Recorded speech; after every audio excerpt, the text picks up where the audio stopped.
Welcome along to Obsession Engineering. I'm back in the workshop today and I've got my 1100 Tuono factory on the bench.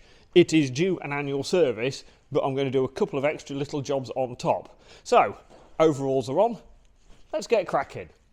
So my Tuono now has 21,000 miles on it. So on mileage it is pretty much dead in between two services. This one's been ever so slightly out of sync on its mileages anyway, and it is actually over a year since it had an oil change, and it gets used quite a lot for track coaching, and so it is probably a little bit overdue. A little bit of TLC. The first thing on the list is an oil and filter change, and I always start by dropping the oil out of a bike anyway, because then you can leave it to drain for plenty of time. So, oil filter is nicely accessible, drain plug, the sump plug is down here. Now you don't really have to take the belly pan off, the little belly trim, but I'm going to, because then it just gives me a chance to have a bit of a clean up in there as well. Later on I'm going to take the radiator and oil coolers off and I'm going to give them a thorough clean out, because this bike does get used in weather, and so the radiator's getting a little bit dirty and a little bit clogged up, and so it's going to be good if I can buzz them off, give them a real thorough cleaning out. But we still need to drop the oil, so Allen key into the sump plug. We'll give it a bit of a to get it moving, and then when it's nice and loose I will put my oil drain receptacle underneath and we'll get all the horrible oil out of it.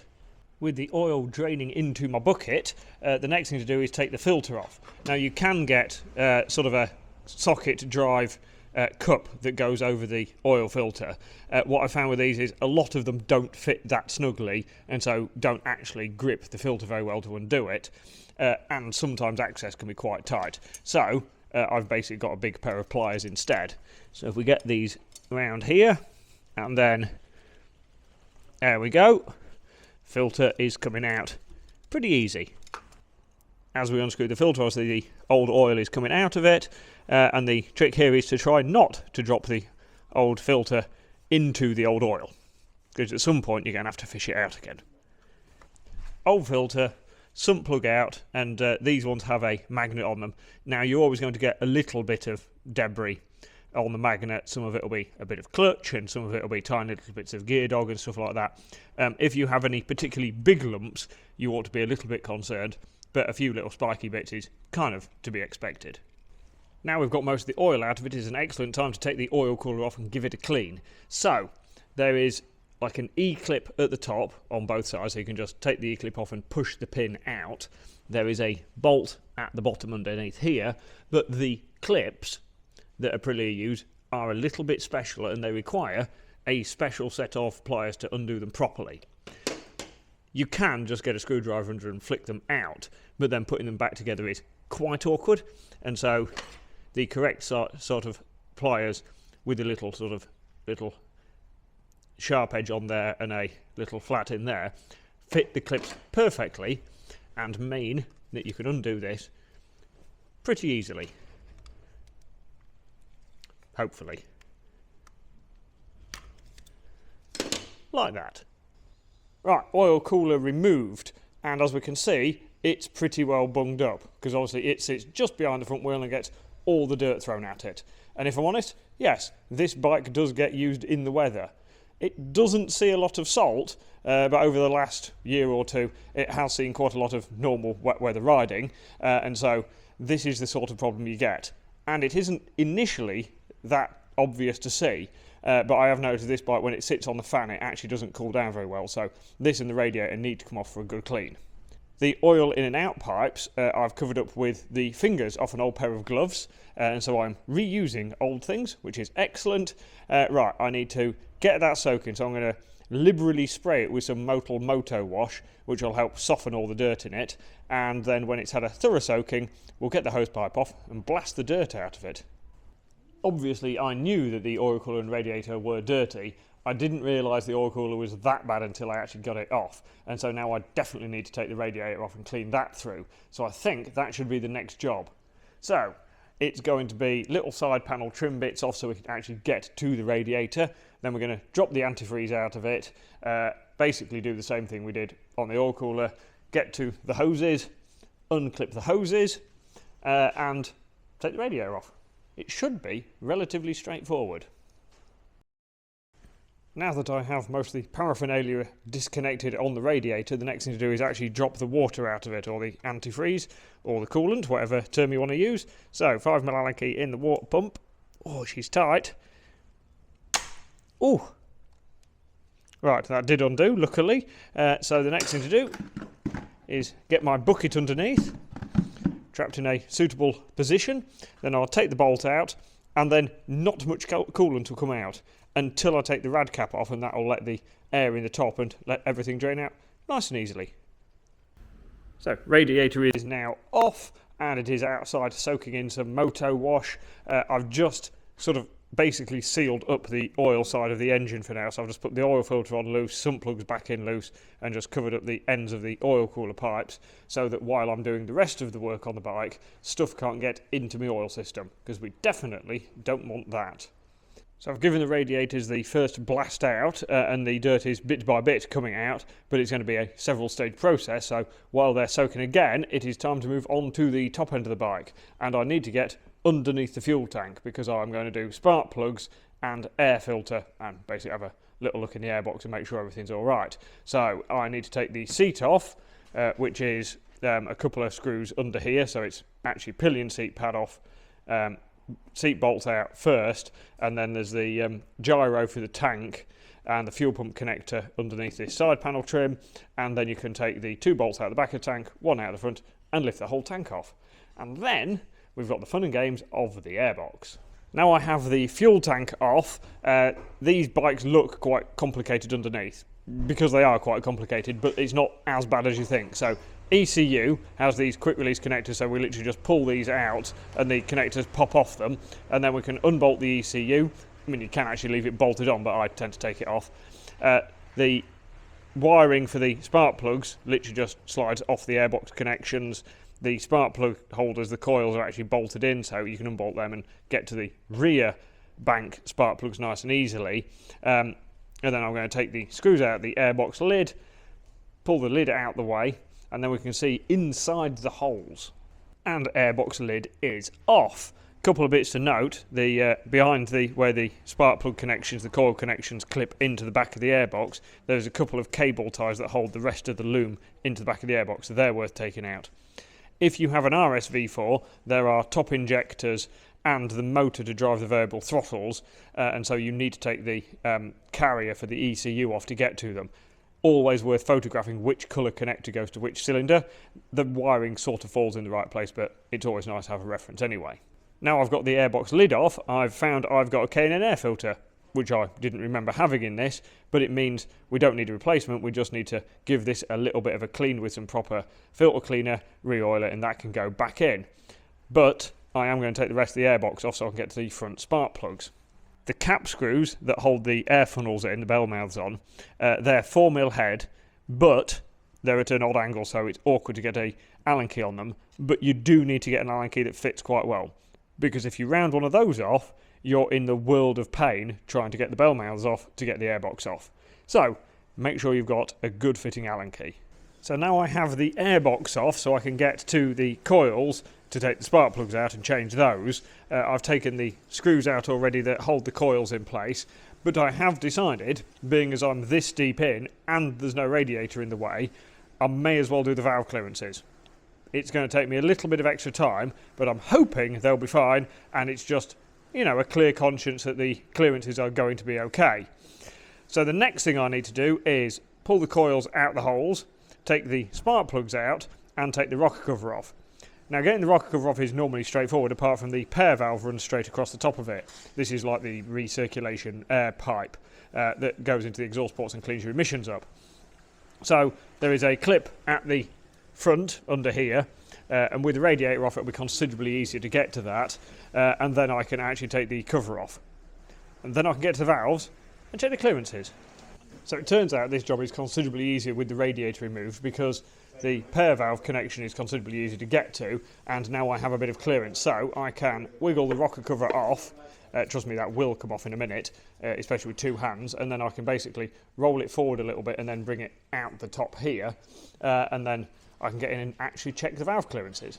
Next bit of prep before I actually do my valve clearances is I've drawn a little diagram with the cylinder numbers and little arrows, inlet, exhaust, 2, 4, because if we actually have it that way round, the front bank of cylinders are actually cylinders 2 and 4, the rear ones are 1 and 3 because that's the crank pin locations, and obviously little marks for each of the actual valves. And I've got my feeler gauges laid out on a nice piece of rag, and so it is time to actually do some clearances. And in theory what you should do is take the end, like the crankcase cover off so you can turn the crank around, but what you can actually do instead is put the bike into 6th gear and then just jog the back wheel round, and that will move the cams nice and slowly. If you do it in 6th, the ratio between wheel and cams is easier to turn the cams around, and so that's why we do it that way. And I nearly forgot, we're going to take the spark plugs out first as well, because if we're not compressing any air, it's going to be easy to turn the engine over. So I'm now in a position where the cam lobes on number 2 cylinder are poking straight up, and what I need to do is take my feeler gauge and see if it will feed between the bucket where the valve shim sits and the thing, and the actual lobe, and that one slots in quite nicely. There's just a tiny bit of resistance. We'll try it on both. Feel fairly similar, so it's over 0.2, and this is the 0.25 going in, and hopefully it doesn't go in. No, that doesn't go in. I can feel it. I'm having a push against it and it's just sort of flexing underneath. So 0.25 doesn't go in, but it's not far off, so that's probably a 0.23 or a 0.24 clearance. The exhaust cams are 0.2 to 0.25 clearance. The inlets are 0.1 to 0.15, obviously because the exhaust valves get hotter, so they expand more when the engine is running. So that's one pair of lobes checked, and they're in tolerance. So now I've got 4 more pairs to do in this cylinder head, and then of course we'll have the second head to do. So with the bike in 6th gear, if I literally come around here and jog the engine forward like that, the cams will rotate nice and slowly. I have tied the front brake on so I don't rock the bike off the bench, but if we check this out, you can see the cams move around bit by bit, and the next set of lobes to come sort of into play will be these ones. So there we are. They're a few degrees sort of past centre, but that's okay because the base circle's fairly big. It covers more than half the cam.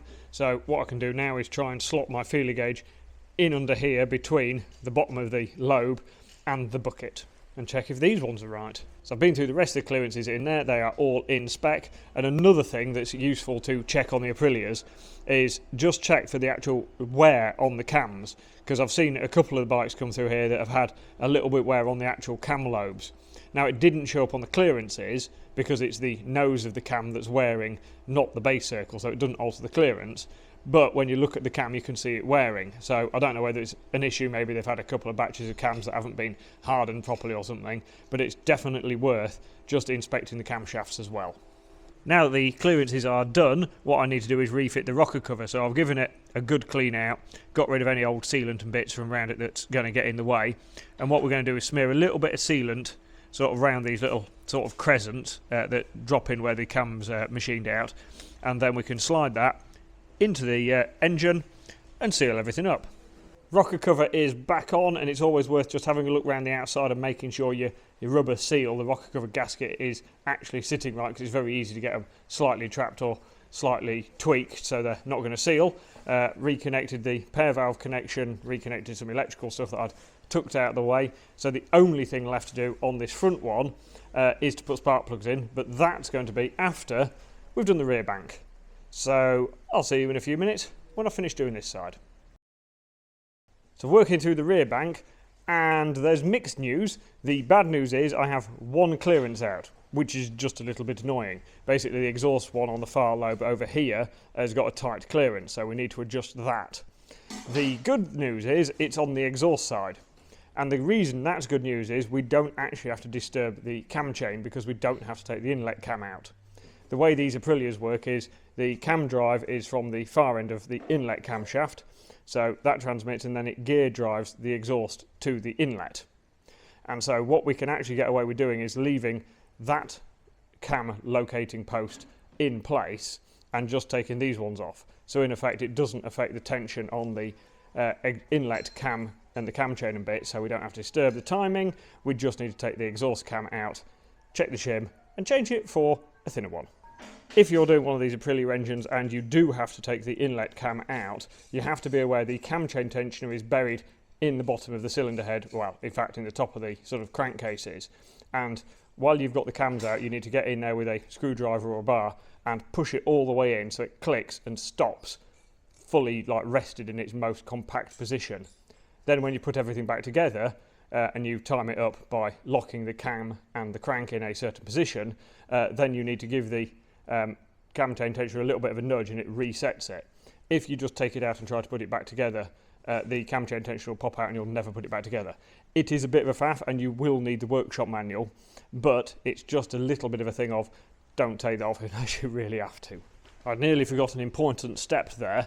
To take the exhaust cam out, you will want the cylinders lined up with the timing marks lined up. So I've taken the inspection cover off the end of the crank, 8mm Allen key so I can turn the crank round, and basically I'm lining up that hole there in the camshaft with a hole in the post, like in the cam carrier, and that's where you'd lock this cam in position when you're timing everything up. And so with those in line, there's no tension on any of the exhaust springs, any of the valve springs on this cylinder head, so I can take this out without everything trying to sort of ping apart. With the timing mark lined up, I've now taken the cam carriers, like the cam cover bolts, out and taken the towers off, and that's my exhaust cam out. The lobes all look in good condition. If you look down there, that groove is where the oil is fed into the camshaft, and so it comes along there and comes out the other holes, and that's basically how it lubricates everything. So we'll put that out the way down there, and then I need to get a magnet on a stick, pick that valve bucket out, which is literally an upturned bucket, measure the shim in it, and I need to make my clearance 0.1 of a mil bigger, so I need to go 0.1 of a mil smaller on my shim. Right, so that is my bucket, and if I put that down, underneath it is a little shim. So the one I took out was 2.25 mil, the one I need to put in is 2.15 mil. I found one in my box of mini spares, so it is time to slot that on top of the valve and then pop the bucket back on, put the cam back in. Camshaft back in, I have double checked the clearance and we are absolutely tip top now, and when you time it up down here just in the shadows where you can't really see it, there's some little dot marks on the actual cam sprockets, so you just have to line them up to make sure we're in the right place. And now I can put the rocker cover back on, put some new spark plugs in it. With the cams and the covers and everything back on, I've popped the spark plugs in, popped the coils back in, given the airbox a bit of a clean out because they always get a bit grubby with oil breathing and stuff like that. Cleaned and oiled the air filter, so we cleaned it with Motul air filter oil cleaner and then re-oiled it with Motul air filter oil. So even though it's a K&N filter, you can use aftermarket oils and bits on it. Bell mouths are back in, and the next thing to do is pop the lid on, reattach all the wiring and everything, and then this section of the bike is basically done. So I've got the airbox and everything back together, ECU reconnected, all the little sensors and stuff sort of tied back in where they're supposed to be, cable ties to hold stuff onto the airbox where it's supposed to be, so the top end of the bike is done. So we can move down here. Now the oil cooler looked worse than the radiator this morning, but the fins in it, the gaps in the matrix are actually bigger than the radiator, so this is washed out relatively well. It doesn't look brand new, but once it's behind the cover you won't be able to see it, so we can live with that. The most important thing is the air can actually flow through it properly. So that is reconnected using the correct pliers. I've sort of crimped the connectors back up there. So that means the oil system is tucked up and ready to go, which means I need to torque up the sump plug. And there we go. 30 Newton meters is the torque for that. You have to be a bit careful torquing these because they come in sort of at the bottom of the sump pointing forwards, but instead of going up into a really solid thread, the thread sort of sits in this sort of extra bit of casting, and it's not particularly thick metal. So if you over tighten them, they can crack the sumps. That was a particular problem on early RSV4s that had the magnesium sump on the factory bikes. The later aluminium sumps are a little bit sturdy, but still, you don't want to over tighten your sump plug. So that's now tight. I'm going to take my oil filter back off, prime it up with some oil, and then that can go on and we can give it a fresh charge of Motul 300V. Right, I have some Motul 300V just sort of soaking into the filter, like basically priming the filter up. These bikes have to be on fully synthetic oil, so we're on Motul's 300V 540. This is their more sort of track orientated fully synthetic oil. If you're doing sort of more touring type riding, the 7100 would be probably absolutely perfect. But this bike uses quite a lot of track action, and so the 300V is going to be perfect for our needs. Radiator is back on. This turned into a bit of a challenge, and if I'm honest, the very centre bit, in places you can see the light through it, but in places it is still a bit bunged up. So it spent half the day just soaking in moto wash, and then that wasn't really working, so it spent a few hours in the degrease tank, and that wasn't working. So in the end, after several blows through, it's been in the ultrasonic tank, and that has done some good, but I would not claim that this is anywhere near brand new. But it will be better than when we started. The oil cooler, even though it looks quite dirty still, actually has pretty good airflow through it. So that is all of the radiator stuff back on. Everything is reconnected. Pipes are connected up. There is a bolt that sits at the top of the radiator, which is especially awkward to get in. And in the end, I found holding it in place with a magnet and then poking it with a screwdriver so it just sort of starts in the thread, and then getting the socket in was the only way to do it. Fiddly, but essential. For cooling, I've got Motul Moto Cool in the bike, so I've topped the radiator up. In fact, I'm just going to put a little splash extra in it. It takes a little bit of time for all the air to come out of the system, and so I've just been topping it up for a few minutes. I'll give it a final top up, and then we will press the button and get some oil around it, and then stop it and reset the oil and the water levels. So here we go. What I'm going to do is keep an eye on the oil level, so that as soon as I start the bike, I want to see the oil level dropping in the sight glass. It may take a few seconds for the oil light to go off, but as long as we know there's oil moving around it, it won't take very long. Yep, oil has disappeared in the sight glass straight away, so we'll give it a few seconds for it to get it round the oil cooler places like that, then we'll stop her up. So we can see in the sight glass that the oil has disappeared completely. Now obviously, because we've had the oil cooler off as well, there's probably a couple of 100ml in the oil cooler that needs to be topped up, and in the oil galleries and stuff that feed into the engine, when you drop the oil out, a lot of that will, of course, will drain down as well. So it's all refilling all the little pockets in the engine. So we're going to top that up, and then we should be good to go. So I now have my sight glass nearly full of Motul's finest 300V, and so now I'm going to start it up, run it up to temperature so it gets nice and hot, gets oil absolutely everywhere, and then as long as my oil level is happy, I can take it off the bench and actually ride it home. And it's turned dark outside, so it is time for me to hit the road, but I rode that here, so I do need to ride it home. I've checked the oil level and it is absolutely tip-top. I've left this side panel off, and even though I've run the bike up to temperature, tomorrow when I'm back in the workshop and it's cooled down from its ride in, I will double check the water level in it, but I'm sure it's pretty much there. And then tomorrow we will look at some front forks and the important improvement we're going to make. That might be engine service done, but we'll be back very soon with some more tinkering on the Tuono. Thanks for watching.